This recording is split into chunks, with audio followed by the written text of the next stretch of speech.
Ek het nou die dag 'n video opgesit oor haat. En daar was baie mense wat gekomment het, baie mense het vir my vrae gevra. Nou, een van die vrae wat ek die meeste gevra is dit verkeerd om sekere mense uit jou lewe uit te sny, selfs al is dit familie of vriende? Die Here wil hê ons moet vergewe, nie oor die ander persoon nie, maar ook oor ons eie hart. Want haat en bitterheid verwoes jou hart en vernietig jou siel. Die Here wil nie hê jy moet konstant in toksiese verhoudinge wees of in vrees leef of ongemaklik wees en die hele tyd abuse vat nie. Dis nie wat die Here wil hê nie. Hy wil hê ons moet in vrede, geloof en emosionele gesondheid leef. Hy wil nie hê jy moet die hele tyd daar sit en bang wees jy loop op eiers en al sulke goed nie. En ja, die Here sê, sekere mense moet ons afsny. So kom ons gaan kyk wat sê die woord. 1 Korintiërs 15 vers 33 sê, moenie mislei word nie. Slegte geselskap bederf goeie sedes. Kyk, daai is 'n tawwe een. Ek het dit so neergeskryf, wie ons om ons het, beïnvloed ons.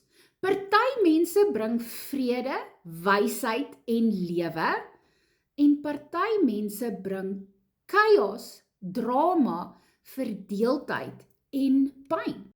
En ek is seker dat nou, terwyl ek dit gesê het daar mense by jou opgekom, wat jy kon identifiseer aan al twee kante. Selfs Jesus het nie almal toegang tot hom gegee nie. Hy het mense vergewe, maar hy het ook party mense aangespreek, grense gehad en soms weggeloop. Nou hoor gou hierdie skrif in Titus 3 vers 10. Waarsku 'n verdeeldheid saaiende mens eenmal en dan 'n tweede maal.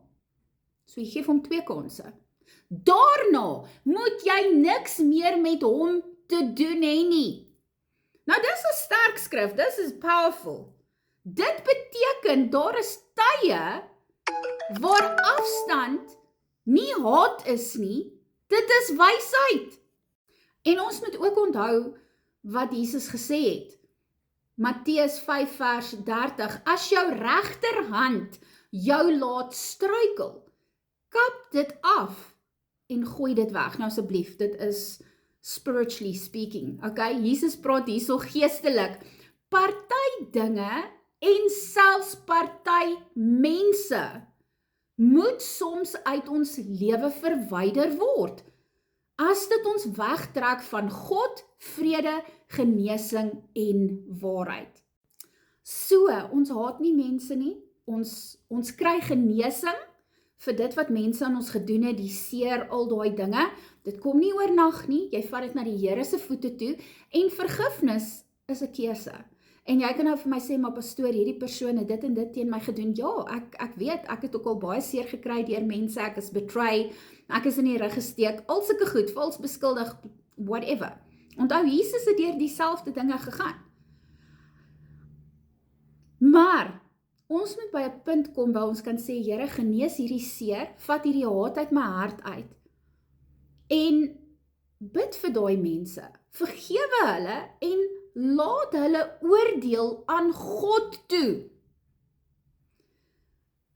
Vergifnis beteken nie, jy gee hulle weer toegang tot jou lewe nie. Daar's mense wat in jou lewe is, wat jy kan vergewe, en dit kan aangaan, maar daar's mense wat jy nie weer toegang tot jou lewe kan gee nie. En julle, dit kan familie wees, dit kan, ek sê altyd, hulle sê, wat bloed is dikker as water, twak, okay, ek het familie met wie ek nie eers kommunikeer nie, en naby familie, wat nie eers die moeite sal doen, om my te bel en te sê, hey, is jy okay, het jy iets nodig, kan ons iets vir jou doen, en die mense bly letterlik in die pad af, okay, baie naby familie, en ek is net nie 'n prioriteit vir hulle nie, daar's geen belangstelling nie, en die enigste tyd wat hulle my ken, is as ek iets vir hulle kan doen.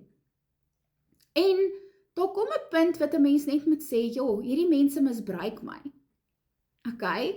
En dan wanneer jy nie iets vir hulle doen nie, dan is hulle kwaad vir jou. Ek weet nie of jy dit al beleef het nie.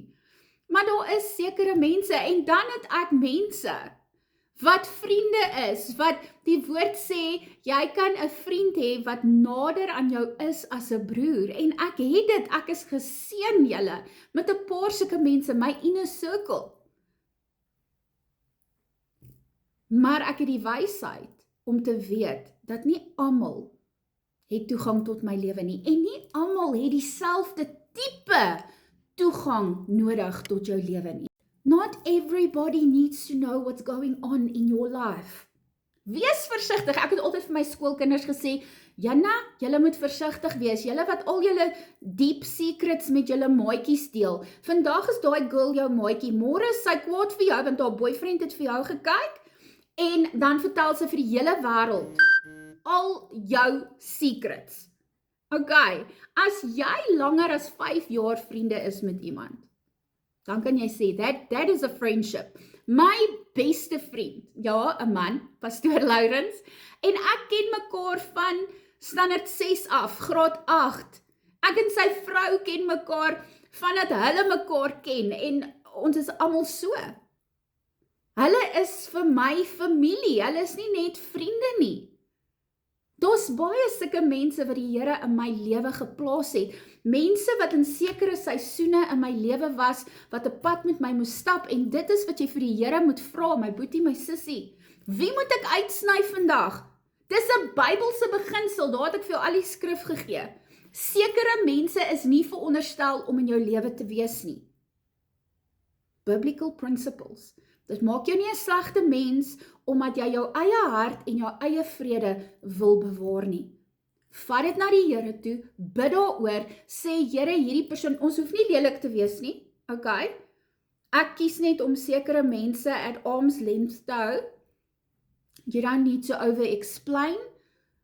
Jy doen wat vir jou werk en wat jy voel die Here vir jou sê om te doen. Ek hoop hierdie help iemand. As jy vrae het, asseblief comment, share hierdie met iemand wat nodig het om hierdie boodskap te hoor, en mag jy 'n wonderlike geseënde dag hê. Shalom.